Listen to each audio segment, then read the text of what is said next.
सबसे पहला मेरी प्रार्थना भाईवान है, ये पंचायत है, तमाशा नहीं है। क्या हमारी ये सभ्यता है कि पंचायतों के अंदर हम खड़े होते हैं? बहुत ही आदरणीय आज की पंचायत के अध्यक्ष जी,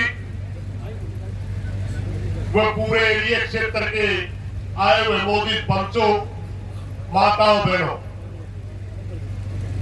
हम कोई लंबा चौड़ी बात नहीं करेंगे क्योंकि बहुत से वक्ता बोल लिए। सिर्फ एक विषय के ऊपर गौर करने के लिए मैं आप लोगों से बोलूंगा। पिछला विधानसभा का सत्र चल रहा था, पूरा विपक्ष मुख्यमंत्री से सवाल कर रहा था कि मुख्यमंत्री जी आप खेल मंत्री का इस्तीफा क्यों नहीं लेते। विधानसभा के अंदर ऑन फ्लोर मनोहर लाल जी ने साफ इनकार कर दिया कि वो इस्तीफा नहीं लेगा। इसका कारण क्या है? इस गहराई से सोचने की बात है कि एक जमाना था अगर कोई बहु व्यक्ति के ऊपर गलत नजर गांव में रखता था, उसका देश निकाला कर दिया जाता था, उसका मुंह काला करके बाहर निकाल दिया जाता था। मगर आज प्रदेश का मुख्यमंत्री उसको बर्खास्त करने के लिए भी तैयार नहीं है। क्यों? क्योंकि हमारे अंदर ताकत नहीं रही, हमारा भाईचारा नहीं रहा। हमें छोटी छोटी बातों के ऊपर एक दूसरे को नीचा दिखाते हैं। हमारे बीच में रोज हजारों तरह के संगठन पैदा कर दिए गए।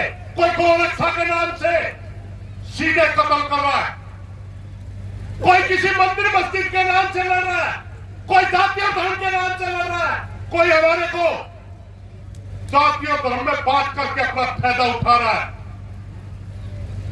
जो हमारे एनर्जी के बच्चे जो लड़ना की इच्छा रखते हैं, उनको बहका करके अलग अलग संगठनों में बांट दिया जाता है।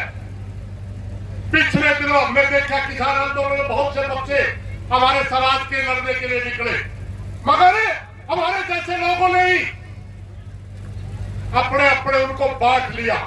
ये तेरा, ये मेरा, और उनमें आधे से ज्यादा बाबा रामदेव के नाम से, आधे से ज्यादा के.एन. गोविंदाचार्य के नाम से, आधे से ज्यादा आरएसएस के लोगों के नाम से संगठन चलाते हैं। फिर भी हम नहीं समझते।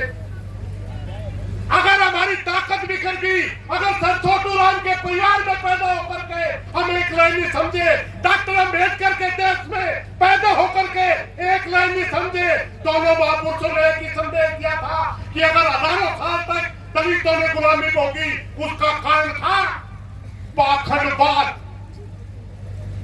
अगर हमारे को कोई बात जातियों में और हमारे को ये दिन देखना पड़ता है, तो उसका भी सबसे बड़ा कारण है कि हमें धार्मिक ज्यादा बढ़ के खड़े हो गए।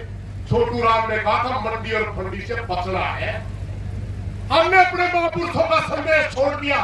साथियों, मैं सिर्फ एक प्रार्थना करना चाहूंगा, आप लोगों से नहीं, आप लोगों से नहीं, आप घर से निकलते हो लड़ने के लिए। मेरी प्रार्थना है खास प्रधानों से, मेरी प्रार्थना है जो बुद्धिजीवी तबका है हमारे समाज का, उससे कि आरएसएस से बड़ा हमारा कोई दुश्मन नहीं है। अगर एक नंबर का दुश्मन को मारना है तो हमें छोटे दुश्मनों को छोड़ना पड़ेगा। हमें फासिस्टवादी ताकतों से लड़ने के लिए एक दूसरे की इको से ऊपर होना पड़ेगा। और इसी एकता के तहत आज समय का अभाव है, मास्टर जी बोल भी गए बीच में, इसी के तहत अब पूरे हरियाणा के विचारिक साथियों से प्रार्थना करना चाहेंगे। भाषण देने से कुछ नहीं होता, चेहरे चमकाने से कुछ नहीं होता, मात्र 5-5, 10-10 के संगठन बना करके आरएसएस के लोगों के हाथों में आप खेल रहे हो। के.एन. गोविंदाचार्य के बारे में सब जानते हैं, राजीव दीक्षित के बारे में सब जानते हैं, जलपुरुष राजेंद्र के बारे में सब जानते हैं, बाबा रामदेव के बारे में सब जानते हैं, अन्ना हजारे के बारे में सब जानते हैं। ये सारे राजीव दीक्षित और जैसे लोग हैं ना, ये आरएसएस की प्योद थे और इनके साथ अगर जाओगे तो आप समाज के क्रांतिकारी नहीं हो, ना समाज का भला कर रहे, आप समाज का नुकसान कर रहे हैं। मेरी प्रार्थना है कि सभी ताकतों पे एक होकर के मंडी और फंडी के खिलाफ लड़ना पड़ेगा। इन्हीं बातों के साथ कोई गलत बातें माफी चाहूंगा। धन्यवाद सर। सबसे पहले तो यहाँ पर जितने भी पंडाल में मंच पर उपस्थित मेरे बड़े बुजुर्ग, मेरी महिला शक्ति, सभी को मेरा हाथ जोड़ करके राम राम। अभी मुद्दा चल रहा है अपनी बेटियां का।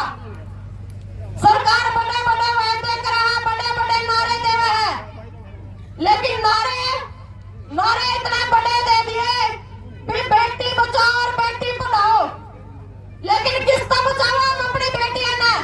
सरकार पहले नाक आक्रमण लग रही थी, लेकिन कहीं ना कहीं हम समझ नहीं पाए भाई। नारा सरकार ने पहले दे दिया था भी अपनी बेटियां ने बचाओ और पढ़ाने का तो फिर सवाल लेकर स्कूल बंद होने लग रहे, और वह भी किसके, सिर्फ बेटियां के स्कूल बंद होने लग रहे। और बेटी बचाने की जगह तक बात आवे, बेटियां का ऊपर यदि कोई अपनी आवाज उठावे तो उनको ऊपर लाठी बांधी जावे, उठाकर जेल के अंदर डाला जावे। या हमारी बेटे सोनिया, इसके पास ना तो कोई सस्पेक्टेड चीज थी, ना कोई काला कपड़ा ले रही थी, सिर्फ जाके संदीप सिंह मंत्री से एक सवाल करा था कि जी आप पवित्र और इस तिरंगा झंडे का हाथ ना लगाओ जब तक निष्पक्ष जांच नहीं होती।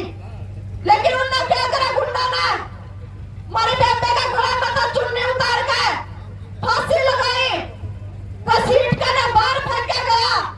सबसे पहले 26 जनवरी का यह प्रकरण था और उस टाइम हमने वीडियो देखी, लेकिन हमने नहीं मेरा था कि अब बेटे हमारी सोनिया है। हमने उन्हें तो मीडिया के थ्रू जवाब भी दिया था सरकार को कि भाई हमारी बहन बेटिया के साथ होना तो ये काम होने लग रहा है। लेकिन 26 तारीख की पंचायत में संयुक्त मोर्चा ने भी आह्वान करा था कि भाई 20 तारीख ने जो संसद कूच है उसमें एक मेन मुद्दा हमारी बेटिया का भी रखा गया है, क्योंकि ऐसी किसानी बचाने की, अपना गांव बचाने का कोई फायदा नहीं जब तारी बेटिया की इज्जत सुरक्षित नहीं है। सबसे पहले यहाँ सरपंच भी मौजूद है, बहुत सारे ब्लॉकों के सरपंच भी मौजूद है। सरपंच भैया का भी हम कहना चाह रहे कि गांव में हरियाणा प्रदेश और देश और किसानी बचाने का अपना जब फायदा है, जब तारी बहन बेटी तुलसी घर की इज्जत हवा जब हुआ बचेगी। आज हमारे सरपंच भाई भी समर्थन करना रहे, और पंचकूला के अंदर भी आपने देखा होगा कि बहु बेटिया के साथ क्या हालात हो रहे थे। जो कोई भी 50% महिलाओं को आरक्षण दे रखे इन्हें, किस चीज का आरक्षण दे रखा, बराबर में डंडे मारने का आरक्षण दे रखे इन्हें। महिलाएं के साथ वहां बर्बरता करी जा रही, और भरी सभा में विधानसभा में खट्टर साहब कह रहे जो बेटी बचाओ बेटी पढ़ाओ का नारा दे रहे कि भाई मैं इस्तीफा नहीं लूंगा।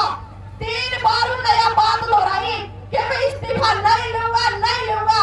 हम खट्टर साहब ने कह रहे बेटी बचाओ और बेटी पढ़ाओ का इतना बड़ा नारा दिया है, इस नारे में तू वापस ले हमारा समाज, इस नारे में सार्थक कर, अगर डूब का मर जाए खट्टरे, डूब का मर जाए तेरा हरियाणा प्रदेश की बेटिया के गले में तो चुन्नी तारी जाने लग रही है और तू ये झूठे नारे देने लग रहा है। जो काम सरकार ने करना चाहिए आज वो काम हमारा भाईचारा इकट्ठा होकर करने लग रहा है। मैं तो ये आपको हमारे खाप नेताओं से भी यही कहना चाहती हूँ कि भाई आज फैसला लो, और हमारी महिला तो कहना चाह रही कि यदि गांव में इनके एंट्री बैन हो है, यो हमारा फैसला तो लठा करते लागा धर लो, ना तो ये गुंडा आज बेटे सोनिया का नंबर है, कल ना मेरा नंबर है, कल ना आपकी किसी व्यक्ति का नंबर है। देश का दुर्भाग्य है, हरियाणा प्रदेश का दुर्भाग्य तो हमारी बेटिया के लगते उतारे जाने लग रहे। समय का अभाव है, निसरता के साथ धन्यवाद। जय जवान जय किसान।